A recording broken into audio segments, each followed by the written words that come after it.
Assalamualaikum warahmatullahi wabarakatuh. Bertemu lagi dengan saya, Bu Eva. Di kesempatan kali ini kita akan bahas materi tentang komunikasi massa. Yang akan kita bahas di kesempatan kali ini adalah beberapa media komunikasi massa tradisional yang di kesempatan kali ini akan kita bahas tentunya. Nah, sebelum kita masuk ke dalam beberapa materi tentang komunikasi massa tradisional, nah kita harus tahu dulu bagaimana perkembangan komunikasi massa atau media-media massa yang ada dari zaman dahulu hingga zaman-zaman saat ini. Kita ketahui bahwa media massa di Indonesia sendiri mulai banyak dikenal oleh masyarakat itu pada saat masa-masa kemerdekaan hingga masa-masa Orde Baru. Itu adalah awal-awal munculnya media-media massa di negara Indonesia tentunya. Nah, hanya saja waktu itu media massa memang masih memiliki sebuah keterbatasan di mana pemerintah memiliki sebuah andil untuk mengatur bagaimana media-media massa pada masa-masa itu bisa sampai kepada masyarakat itu sendiri dengan aturan-aturan yang dibuat oleh pemerintah tentunya. Nah, kita ketahui pada masa-masa Orde Baru, kita melihat media-media massa itu memang paling banyak mengakses dari berita-berita politik-politik di era-era Orde Baru, dan biasanya pemberitaan-pemberitaan itu harus mendapatkan izin dari pemerintah, dan apa yang diinfokan kepada masyarakat itu harus dengan izin dan pemberitaan yang positif tentunya, supaya pemerintah ini bisa memantau bagaimana informasi-informasi ini bisa sampai kepada masyarakat umum pada masa-masa Orde Baru itu sendiri. Nah, kita ketahui ada beberapa media massa tradisional seperti media cetak, kita ketahui ada koran, ada majalah, lalu ada juga radio, dan ada televisi. Nah, di kesempatan kali ini kita akan bahas terkait media massa cetak, di mana media massa cetak ini merupakan media massa pertama di mana publik ini bisa mengakses media cetak berupa koran yang memang mulai banyak berkembang di negara kita pada waktu itu. Nah, ada beberapa ciri dari media massa cetak. Yang pertama itu kita melihat terlebih dahulu dari segi lembaganya atau dari aspek kelembagaan. Nah, kita melihat aspek kelembagaan dari media cetak itu sendiri, biasanya kebebasannya itu bisa lebih terjamin. Maksudnya seperti apa kebebasannya bisa lebih terjamin? Pada masa-masa perkembangan media massa cetak atau media koran pada waktu itu, wartawan atau orang-orang yang meliput pemberitaan-pemberitaan pada waktu itu, dia mendapatkan jaminan keamanan dari pemerintah pada masa-masa Orde Baru pada waktu itu untuk bisa memberikan segala informasinya terkait apa yang akan disampaikan tentang kehidupan-kehidupan politik maupun kehidupan-kehidupan bermasyarakat pada masa-masa itu. Lalu ciri yang kedua untuk media cetak ini adalah adanya sebuah sensor mandiri di dalam sebuah ranah publik. Jadi walaupun pemberitaan ini merupakan berita yang bisa diakses oleh masyarakat luas, tapi kita perlu memperhatikan juga batasan-batasan atau informasi-informasi apa saja sih yang memang pantas untuk disampaikan kepada masyarakat, atau informasi-informasi apa saja yang memang tidak perlu disampaikan kepada masyarakat luas seperti itu. Jadi tetap ada sensor ataupun batasan-batasan dari penyebaran informasi yang akan disampaikan oleh wartawan atau pencari berita kepada masyarakat yang ada di lingkungannya tersebut. Nah, lalu ciri yang ketiga terkait media massa cetak itu biasanya lebih bersifat komersial atau dapat diperjualbelikan. Nah, kita ketahui pada waktu itu memang perusahaan-perusahaan koran atau perusahaan-perusahaan cetak pada waktu itu memang mengalami sebuah kemajuan yang cukup pesat. Kita tahu di kota Jogja sendiri ada beberapa lembaga-lembaga percetakan atau kantor-kantor percetakan yang sampai saat ini memang sudah mendarah daging di lingkungan masyarakat di Jogja itu sendiri. Kita ketahui ada kedaulatan rakyat itu memang sudah cukup lama media massa cetak koran kedaulatan rakyat tersebut, dan biasanya memang tujuannya itu diperjualbelikan atau dikomersilkan kepada masyarakat luas. Dari ketiga ciri ini kita menarik kesimpulan bahwa media cetak ini memang merupakan sebuah media massa yang dianggap komersil atau dianggap bisa membantu pemerintahan untuk sektor perekonomian di masa-masa perkembangan pada saat itu.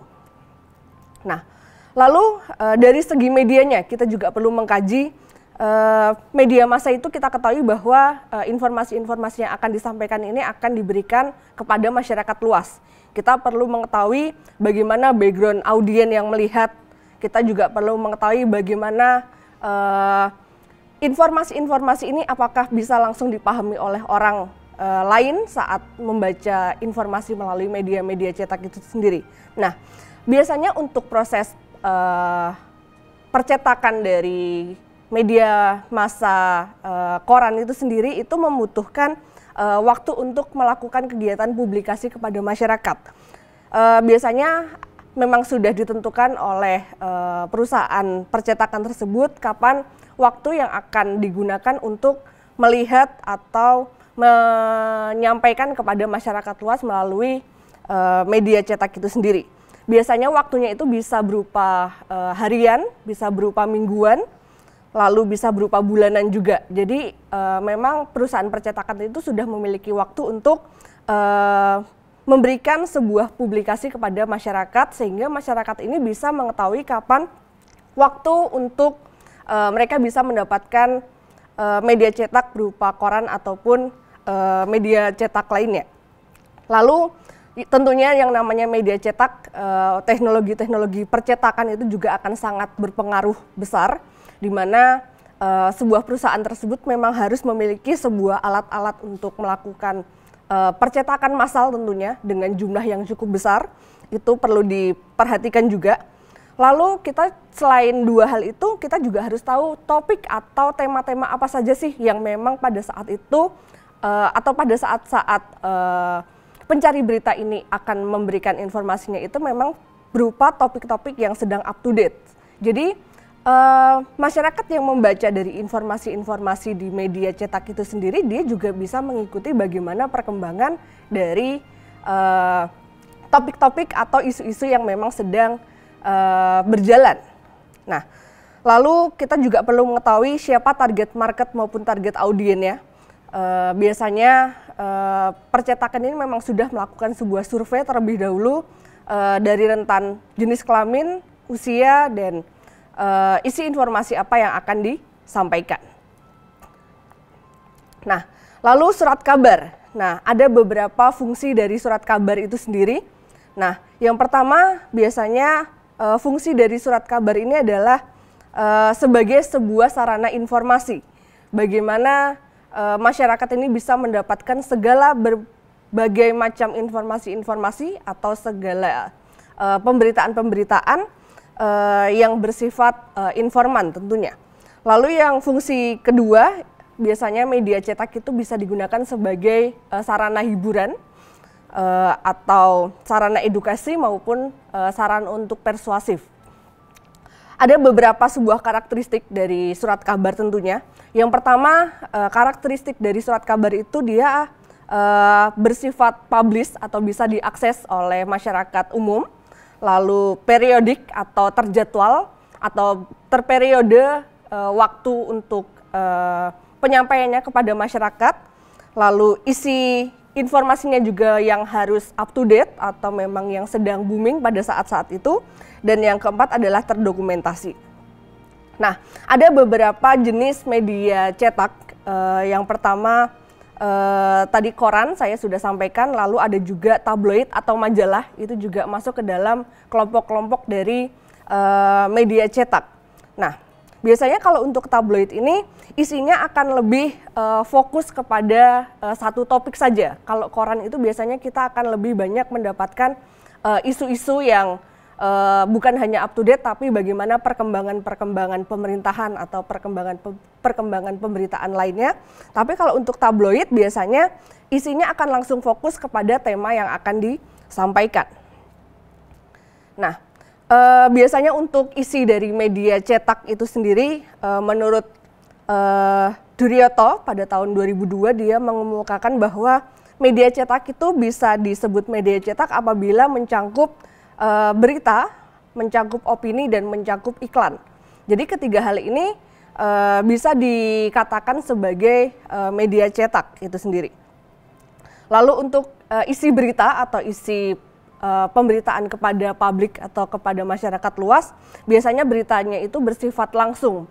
Memang merupakan pemberitaan yang bersifat up to date atau yang memang sedang terjadi. Jadi masyarakat bisa langsung mengetahui berita-berita apa sih yang memang sedang berkembang dan memang sedang menjadi sebuah isu-isu di kalangan masyarakat itu sendiri. Lalu selanjutnya harus bersifat opini. Jadi bagaimana dia bisa mendapatkan feedback dari audienya itu sendiri. Jadi yang namanya kegiatan komunikasi massa atau penyampaian informasi kepada masyarakat luas itu perlu diperhatikan juga feedback atau dampak maupun yang akan didapatkan dari percetakan itu sendiri. Nah, siapa yang bisa mendapatkan kegiatan selama proses percetakan ini, bagaimana saat penyampaian pemberitaan maupun penyampaian informasi, dia perlu mengetahui bagaimana opini atau pendapat-pendapat maupun penilaian dari masyarakat umumnya yang sedang membaca berita-beritanya itu sendiri. Nah, ada beberapa fakta tentang media cetak di Indonesia. Nah, media cetak itu memiliki jumlah peminat atau yang menggunakan media cetak di Indonesia itu jumlahnya sekitar 4,5 juta, yang jumlahnya memang cukup banyak pada masa-masa itu. Lalu biasanya dari beberapa media, koran, tabloid, dan media cetak lainnya, koran itu dirasa yang paling terpercaya atau yang paling dianggap bisa dijadikan pokok dari pemberitaan sesuai dengan fakta-faktanya yang sedang berkembang sesuai dengan isu-isu yang ada. Mungkin ada beberapa juga fakta tentang media massa di Indonesia. Media massa di Indonesia itu berkembang pada tahun setelah kemerdekaan, karena pada waktu itu kita belum mengetahui atau belum pernah mendapatkan sebuah informasi-informasi tentang pemerintahan.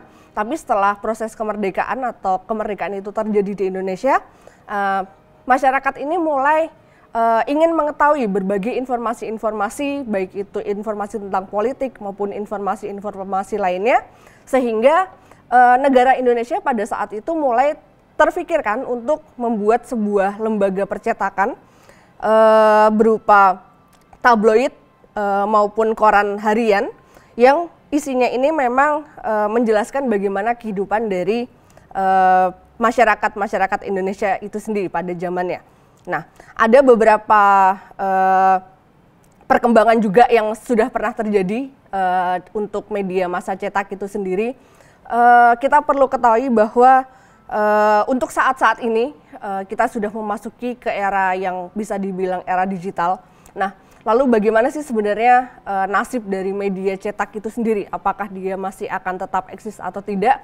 Nah, kita bisa melihat saat-saat ini memang untuk media cetak, kalangan-kalangan yang memang masih menggunakan itu adalah kalangan-kalangan yang memang rentan usianya itu sudah lebih dari 30 tahun ke atas. Jadi yang memang mereka itu sebelumnya sudah mengkonsumsi media massa cetak koran tentunya atau media cetak tabloid.